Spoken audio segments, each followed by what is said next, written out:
In the early years of the 20th century, a few motoring types got together and said, you know what, enough of this steam. What we need is gasoline, and for the next 100 years no one really questioned how their cars should be powered. But times, they are a-changing, and we're here in Silicon Valley for what might prove one of the most significant launches of the 21st century. A car that its manufacturer is calling its Model T moment. Having teased us for the past 4 years with a battery-powered Lotus, Tesla is finally debuting the Model S, its first all-new electric car. And it looks, well, kind of ordinary.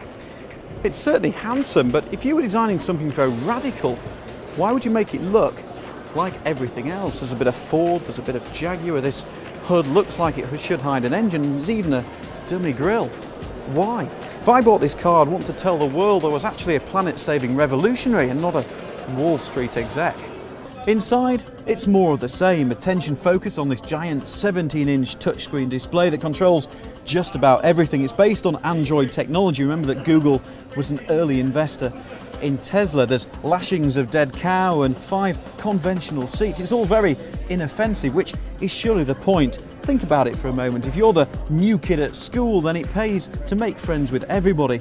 Don't put people off with a comedy haircut. But we've been promised that the driving experience will be anything but ordinary. Let's find out.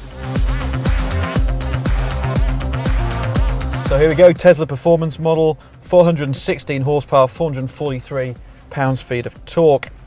Starting it means foot on the brake, easing off, selecting a gear, that's fairly conventional, and away we roll. It's incredibly quiet. So the instruction is, get to the stop sign and nail it. It is pretty quick. 70 miles an hour, 80 miles an hour, 90, 100. We're just going to back it off a little bit, dab on the brakes, turn in gently. This is actually part of Tesla's private test track at the moment. That's 80 miles an hour. The centre of gravity in this car is very low thanks to the battery pack down here low in the chassis. So just to give you an impression of just how fast this new Tesla is, we're doing 10 miles an hour and then with a twitch of the big right toe, we're away. It is properly rapid. That's 80 miles an hour, 85, 90 miles an hour, 100 miles an hour and braking before we hit the car in front. The ride quality is actually very good over this particularly rough piece of road. While picking a few creaks up from the cabin, that's one thing Tesla's going to have to be hugely aware of with these early cars. You've got to get the quality right from the off, particularly as a starter. On the highway, of course, there's no engine sound whatsoever, so you start to get attuned more to the noise around you from other cars, from a little bit of tyre rumble and a little bit of wind noise which seems to be coming off these pillars, but it's not what you'd call unrefined. Inside, this fascia feels nicely screwed together. It's proper leather and proper carbon fibre, but it's disappointing to see bits and pieces from other manufacturers. These column stalks and cruise control, for example, are from Mercedes E-Class. Nobody's going to feel intimidated getting into this Tesla. Sitting here in the driving seat, it all feels quite ordinary.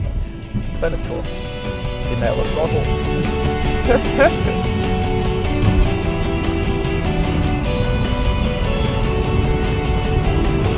This car is going to carry big speed.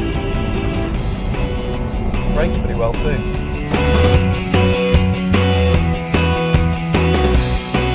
So that was our first brief taste of the new Tesla Model S. What we want to do now is get it back to HQ and give it a full test.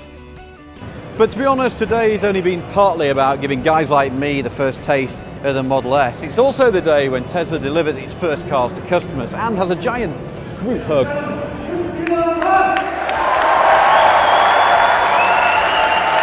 What the Model S is fundamentally about is breaking that illusion. It's showing that an electric car can in fact be the best car in the world. Today has been pretty manic, and while 15 minutes of driving and a few first impressions based on 14 years of road testing experience isn't nearly enough for a definitive verdict, we can say this: Tesla is a serious company with some serious players, and while their desire to build the best car in the world does sound a bit arrogant, don't bet against their determination.